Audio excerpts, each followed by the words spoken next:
And it's marvellous to have him with us. So please, a big round of applause for Hughes.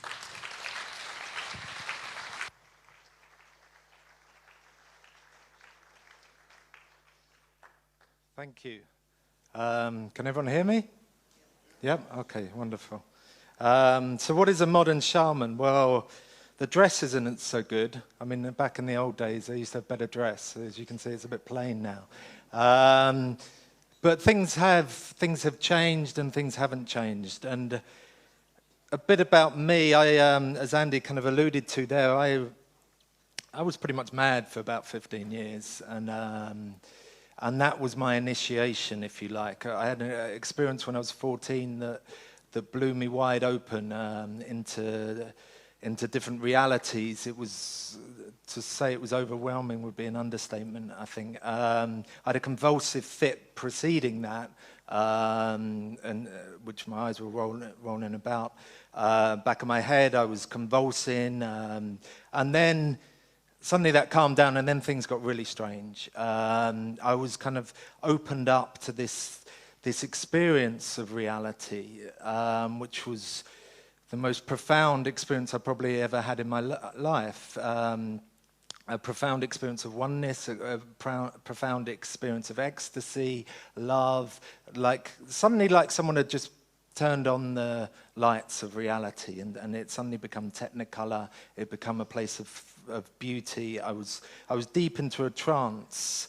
The closest I've ever come now is by taking what we shamans call teacher plants, which are plants that can open us up to different dimensions. But this happened spontaneously, and in many ways it was more of a powerful experience. But I was 14. I'd grown up in a secular background. I was going to be a goalkeeper, and that was serious. I was signed up for First Division, is now the Premier League English club. So my path was set out, but this kind of knocked me off my path, if you like. I was profoundly disturbed by the experience once I'd come back, if you like. I didn't have any context to put it in. And so for the next 17 years around about, I suffered a lot of convulsive fits. I suffered a lot of terror, anxiety, deep anxiety, being shunted out of my body spontaneously a lot of the time, what people might call psychotic experiences. Now I just do it for a living, really. So it I just channeled all that and just thought, okay, I'll bang a drum and I'll do it consciously. I'll listen to the spirits. I'll let them just take me over. It took me a long time, and then I discovered shamanism, and suddenly I had a context for what I was going through, what they call the shamanic sickness, the shamanic illness, which often is a long-term psychological, or it can be a physical illness, usually takes us very close to death, literal death. In my case, it took me very close in not wanting to be here and coming very close to doing something about that quite a few times. A real dark night of the soul, if you like. And so I had a context. So suddenly I had meaning for my life. I had something that this experience that had come into my life spontaneously, and it had taken a long time and it had pushed me to the edge. I also had a lot of I didn't trust Western medicine at all. I'm quite strong-willed and stubborn, and that's a good thing and a bad thing. So I went on my own journey with it. I was also deeply ashamed, really, to be honest, that I couldn't just live a normal life. I was beset by these kind of problems from a young age. But eventually, when I discovered this shamanic sickness, and then I discovered a path of shamanism, suddenly my life had meaning, if you like.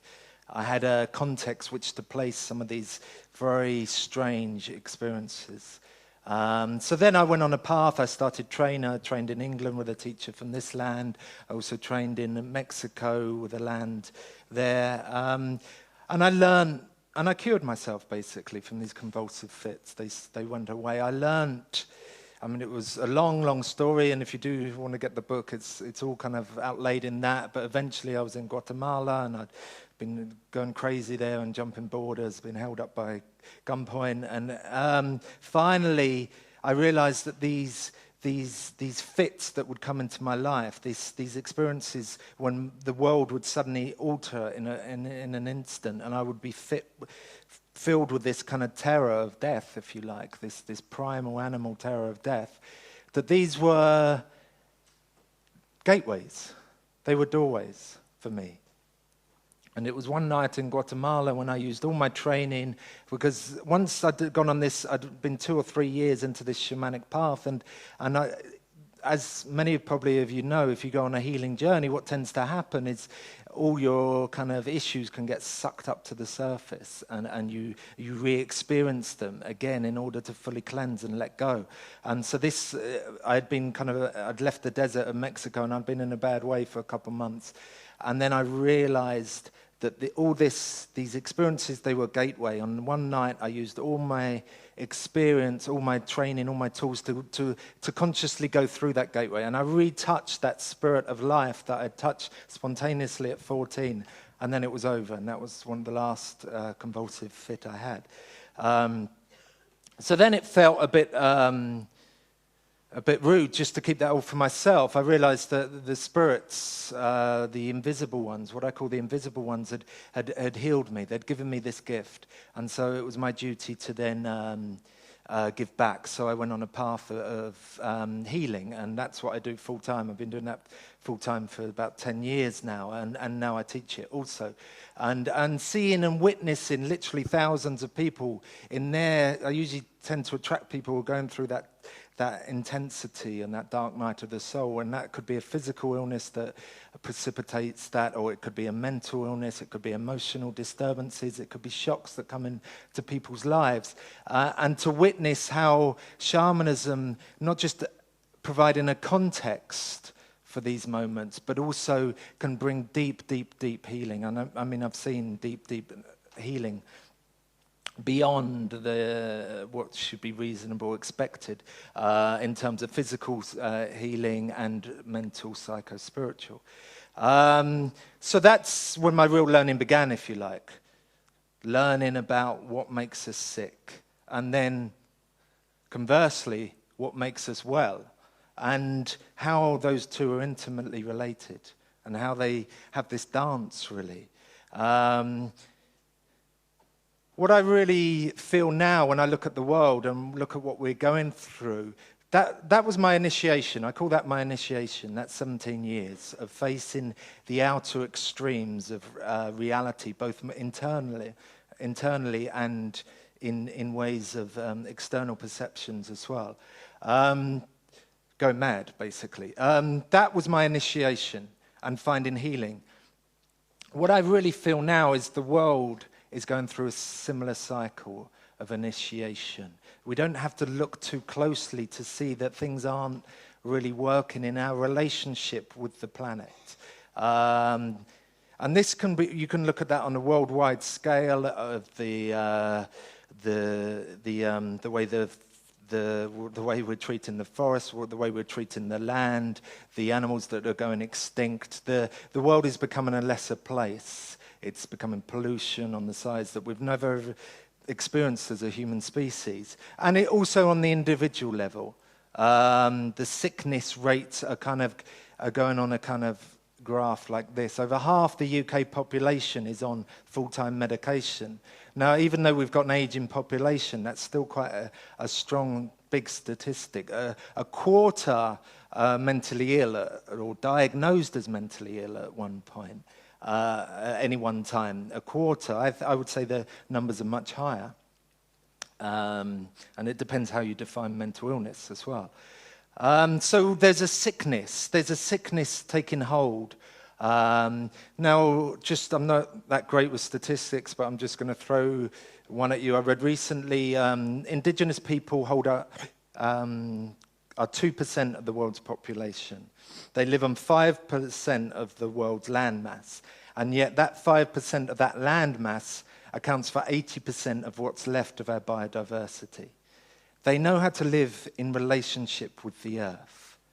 They have continued for tens of thousands of years at least, living in a harmonious relationship with the earth. That doesn't mean to say we go and they had the perfect cultures.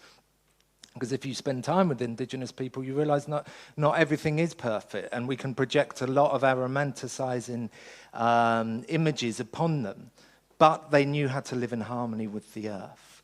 And that is one thing that I think we are missing at the moment. And this is one of the most important things. So the way I want to cover this talk, really, the way I want to explore this talk is how we can find our way back into that a harmonious relationship with the earth and also with our own souls, especially when the earth is so damaged at the moment and there's so much pain and trauma held within the earth. How do we get back a right relationship? And how do we remain empowered while we're doing this, i.e. not overwhelmed by how much sickness is in the modern world?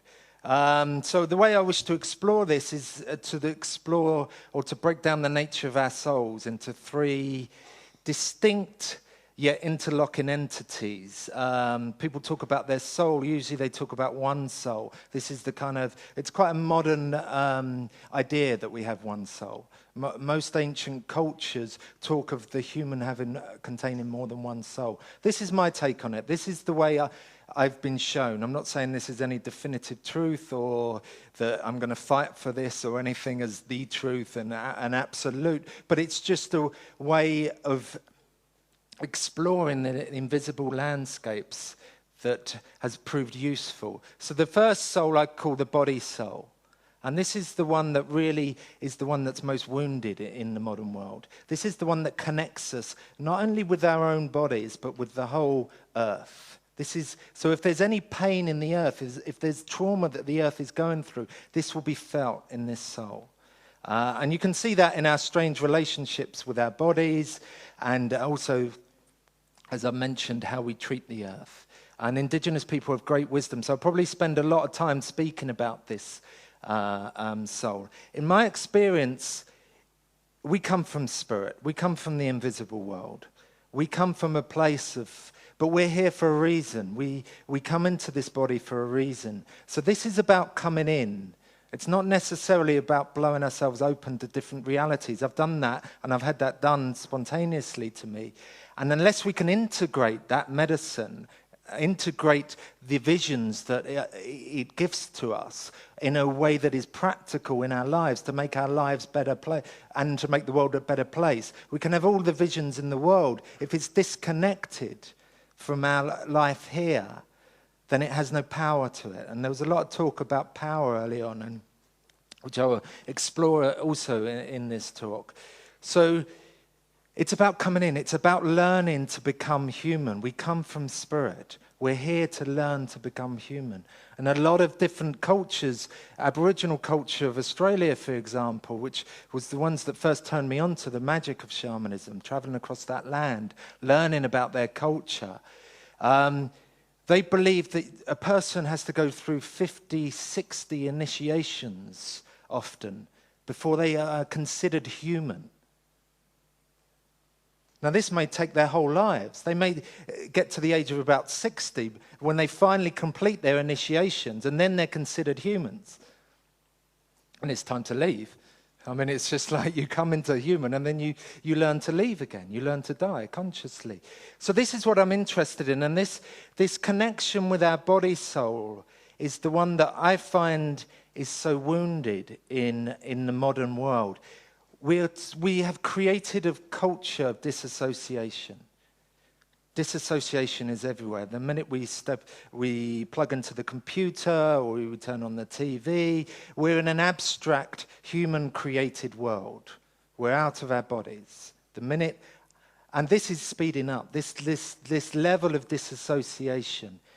Now, I would suggest that is because the body holds all our traumas and holds all our wounds, our emotional wounding, often coming from childhood or beyond, as I will explore.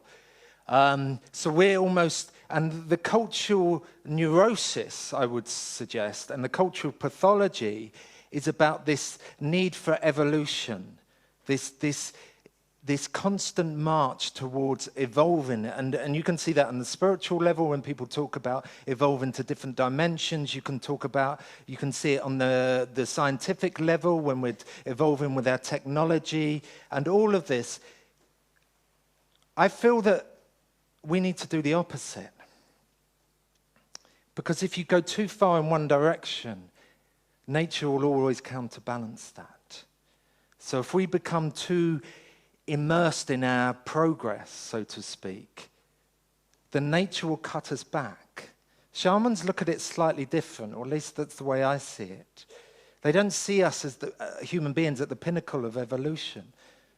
You only have to take a teacher plant to understand that this plant has an intelligence far beyond one that I could ever imagine.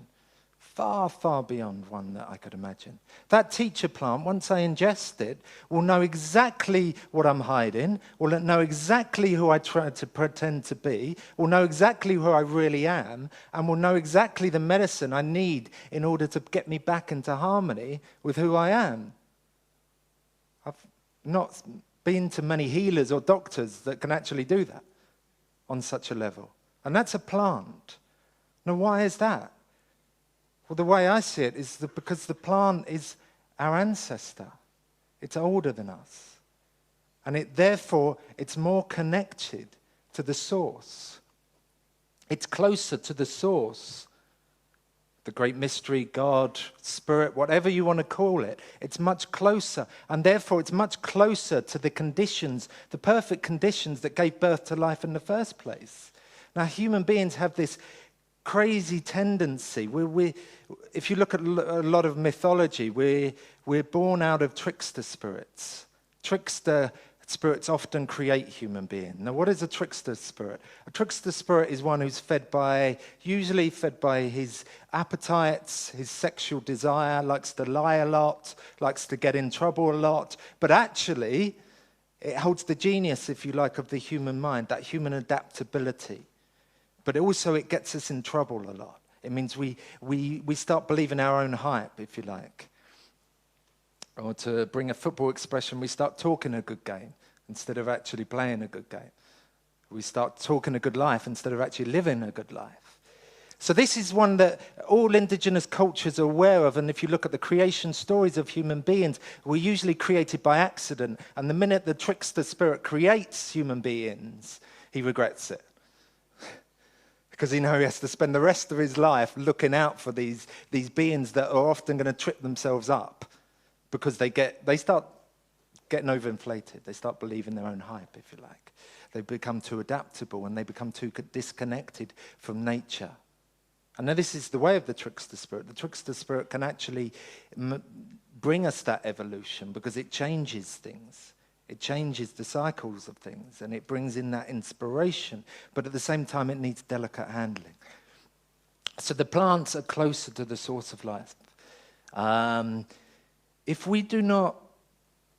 we create too much life, we're obsessed with life in the modern Western world as well. We want to create life all the time.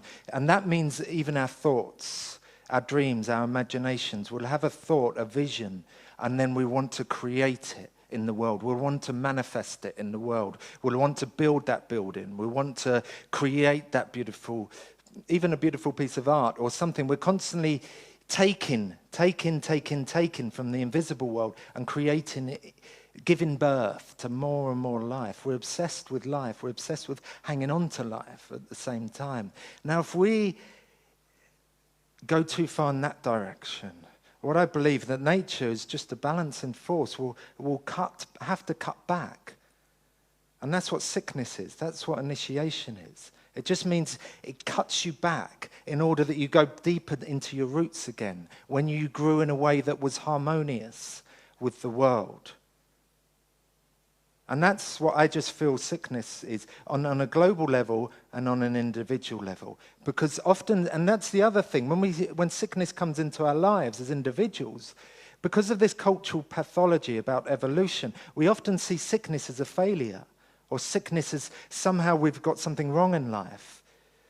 Whereas when I witness people going on a true healing journey and coming out the other side of it, often that sickness can be the best blessing that ever come into their life, because it could have made them consider life in a different way, perceive life in a different way, even just be grateful, even if it ends in death, which is seen as the ultimate failure. But what about if a life lived before that death is lived, and many people with terminal illnesses and things talk about this, that suddenly they feel like the rest of their life they've been half asleep.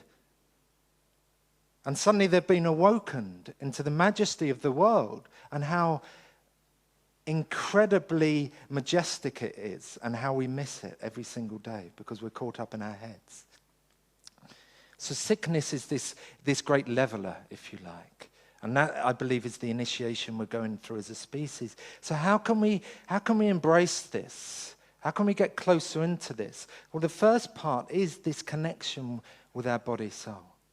And this is where the creative, destructive energies that run through all of nature reside. This is where our wild, untamed spirits reside. And this is where